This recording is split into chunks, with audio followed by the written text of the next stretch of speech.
తాకట్లో ఉన్న మీ బంగారాన్ని విడిపించి ఆ రోజు ఆన్లైన్ రేటుకి కొంటాం. Sharma gold company. నమస్కారం, వెల్కమ్ టు సుమన్ టీవీ. నేను గీతాంజలి. ప్రస్తుతం మనతో పాటు ప్రముఖ జ్యోతిష్యులు బ్రహ్మశ్రీ నందిభట్ల శ్రీహరి శర్మ గురువు గారు ఉన్నారు. వారితో మాట్లాడదాం. గురుగారు నమస్కారం అండి. వాగర్థావ్యవ సంపృక్తౌ వాగర్థ ప్రతిపత్తయే జగతః పితరౌ వందే పార్వతీ పరమేశ్వరౌ సదాశివ సమారంభాం శంకరాచార్య మధ్యమాం అస్మదాచార్య పర్యంతం వందే గురు పరంపరాం ఆదిత్యాయ చ సోమాయ మంగళాయ బుధాయ చ గురు శుక్ర శనిభ్యశ్చ రాహవే కేతవే నమః. శృంగేరి జగద్గురు పీఠాధిపతులకి కంచి పీఠాధిపతులకి నమస్కారములు తెలియజేసుకుంటూ కార్యక్రమాన్ని ప్రారంభిద్దాం. గురుగారు, డిసెంబర్ 29 మార్గశిర మాసం మాస శివరాత్రి శివానుగ్రహం కోసం మేమందరం ఏం చేయాలో వివరిస్తారా? అసలు ఆ రోజు ప్రత్యేకత ఏంటండి? అలాగే పరిహారాలు కూడా తెలియజేయండి. తప్పకుండానమ్మా. మనకు సహజంగా నిషీధి సమయంలో చతుర్దశి ఉన్నటువంటి రోజున మాస శివరాత్రిగా చెప్పబడుతుంది. ఆ నిషీధి సమయంలోనే లింగ రూపముగా బ్రహ్మ విష్ణువులకి పరమేశ్వరుడు అవతరించాడు ఆ ఇద్దరి సంవాదంలో. కాబట్టి ఎప్పుడు కూడా చతుర్దశి తిథి నిషీధి సమయం ఉండగా చేసుకోవడం. ఖచ్చితంగా చతుర్దశి తిథి నిషీధిలో ఉంది అని అంటే ఉదయానికి త్రయోదశి తిథి స్పర్శ ఉంటుంది. కానీ ఈ మార్గశిర మాసంలో డిసెంబర్ 29వ తారీఖు రోజున అందున ఆదివారము కాబట్టి ఆ రోజున చతుర్దశి తిథి తెల్లవారుజామున 3:22 నుంచి మళ్ళీ 30వ తారీఖు తెల్లవారుజామున 4:18 వరకు ఉంది. అంటే ఆ రోజు మొత్తం కూడా చతుర్దశి తిథి ఉంది. పైగా సమస్త లోకాలకి శక్తినిచ్చేవాడు, కాంతినిచ్చేవాడు, ఆరోగ్యాన్ని ఇచ్చేవాడు సూర్య భగవానికి సంబంధించినటువంటి రోజు రావడం విశేషం. ఇంకొక విశేషం చాలా గొప్పగా ఉందమ్మా, అది కూడా చెప్తాను. ఎందుకు ఈ మార్గశిర మాసంలో వచ్చే మాస శివరాత్రి విశేషమైనటువంటిది ఏంటంటే ఆ రోజున జ్యేష్ఠ నక్షత్రం ఉంది, ఆదివారం అయింది, చతుర్దశి తిథి చాలా విశేషం అమ్మా. అలభ్య పుణ్యతిథి అని అంటారు వీటిని.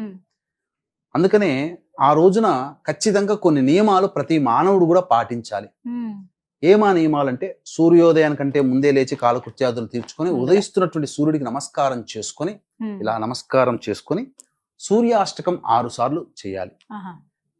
6 సార్లు చదివిన తర్వాత ఆ రోజు పాటించాల్సిన నియమాలు బ్రహ్మచర్య వ్రతం, మద్యపానం, ధూమపానం, మాంసాహార భోజనం, అలాగే ఇటువంటి చేయకూడని పనులు క్షురకర్మ ఇవన్నీ కూడా చేయకూడదు ఆ రోజున ఖచ్చితంగా. ఆ తదనంతరం ఆ రోజు వీలైతే ఉపవాసం ఉంటే చాలా మంచిది. లేదు ఉండలేని వాళ్ళు భోజనం చేయవచ్చు. సాయంకాలానికి మాత్రమే ప్రదోష కాలంలో మాస శివరాత్రి రోజున ప్రదోష కాలానికి చాలా విశిష్టత ఉంది. ఎందుకనంటే పరమేశ్వరుడు సతీ సమేతముగా వృషభారూఢుడై ఈ యొక్క మానస సరోవరం ఉంది కదా టిబెట్, అక్కడి నుంచి బయలుదేరి ప్రదోషకాల సమయంలో మల్లికార్జున స్వామి దేవస్థానం గుండా వెళ్తాడు. కాబట్టి కైలాసం నుంచి భువికి ఎత్తించే సమయం ప్రతిరోజు ఈ యొక్క ప్రదోషకాల సమయం. ఎవరైతే ప్రదోషకాల సమయంలో ఈశ్వరుని అర్చిస్తారో వాళ్ళకున్నటువంటి సమస్త పాపములు క్షయమైపోతాయి.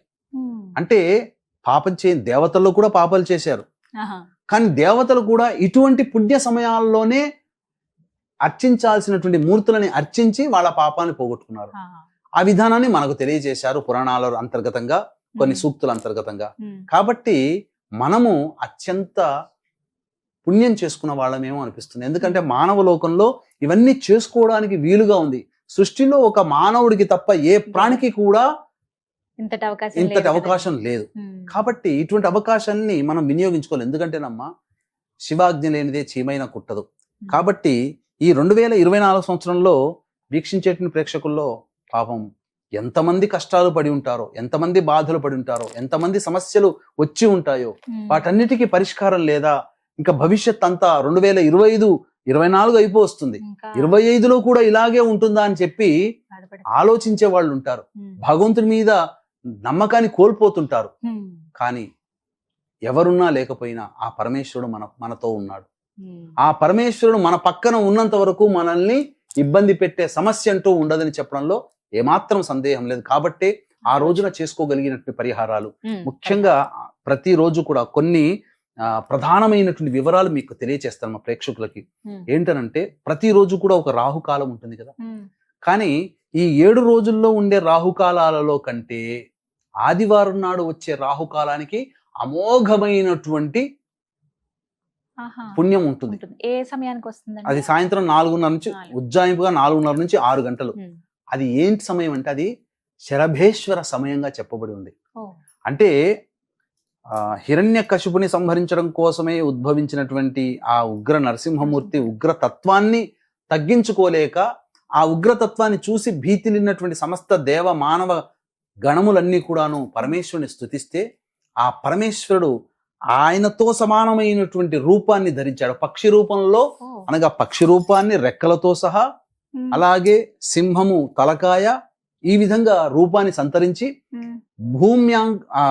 భూమ్యాకర్షణ శక్తి లేని చోటకి ఆ ఉగ్ర నరసింహమూర్తిని తీసుకుని వెళ్ళి అక్కడ యుద్ధం చేసి ఆ నరసింహ ఉగ్రతత్వాన్ని తగ్గించి భూలోకానికి పంపుతాడు. తీసుకొస్తారండి.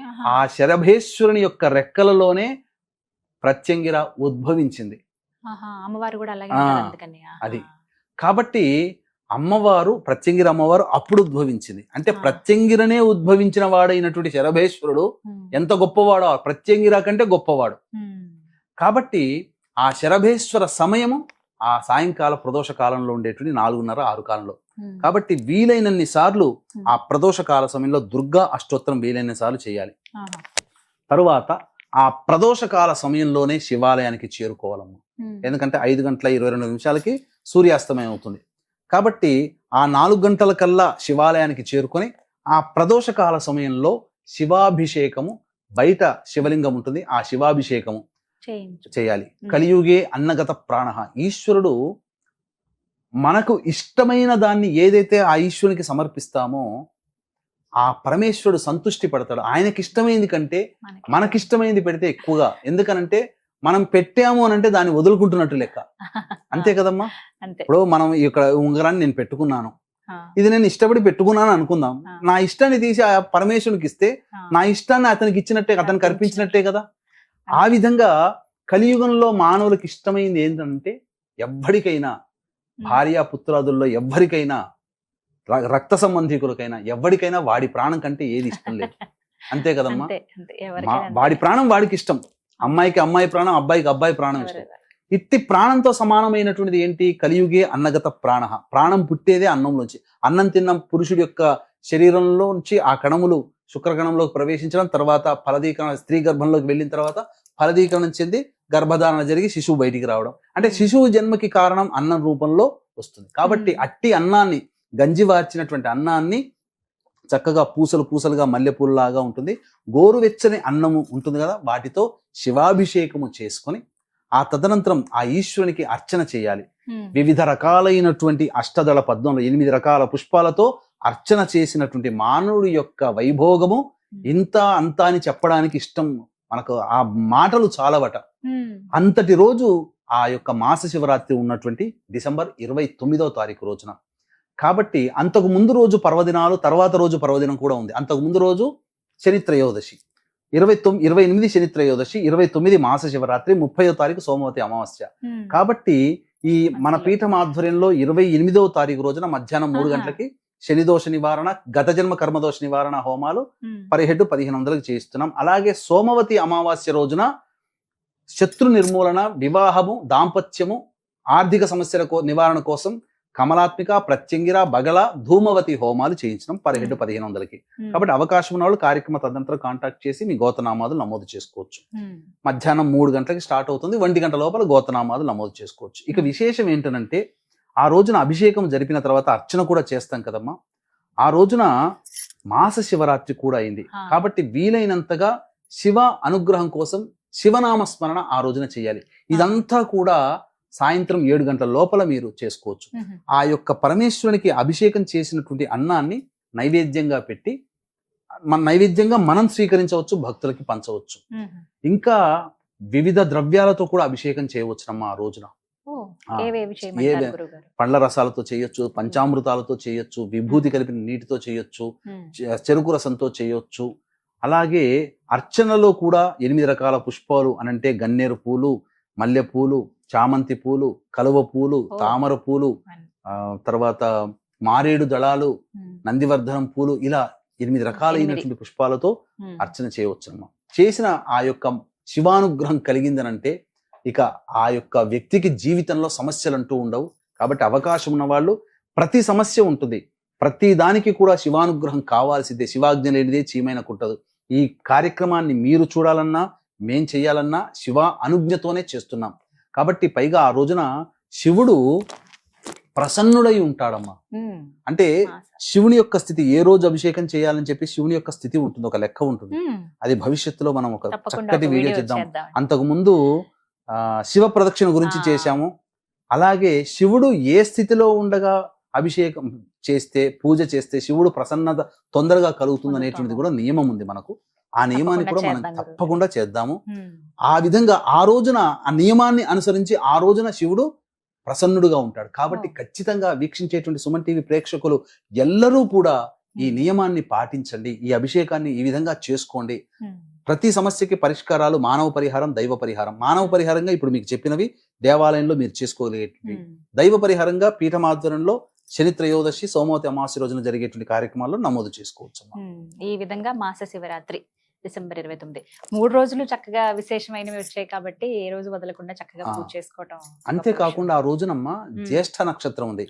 సాక్షాత్తు వెంకటేశ్వర స్వామికి జ్యేష్ఠ మాసంలో ఈ యొక్క జ్యేష్ఠ నక్షత్రం ఉన్నటువంటి ముందు రోజు, తర్వాత రోజు, ఆ విధంగానే జ్యేష్ఠోత్సవం, జ్యేష్ఠాభిషేకం చేస్తారు విష్ణు భగవానికి. విష్ణు భగవానికి సంబంధించినటువంటి మాసం మార్గశిర మాసంలో జ్యేష్ఠ నక్షత్రం ఉన్న రోజున మాస శివరాత్రి కలిసి రావడం కూడా చాలా విశేషం. అన్ని విశేషమైన రోజులే ఉన్నాయి. అసలు చాలా చక్కగా వివరించారండి. చక్కటి పరిహారాలు అందరూ చేసుకోదగినవి కూడా. ధన్యవాదాలు గురుగారు. నమస్కారం. సర్వం శ్రీ ఉమామహేశ్వర పరబ్రహ్మార్పణమస్తు.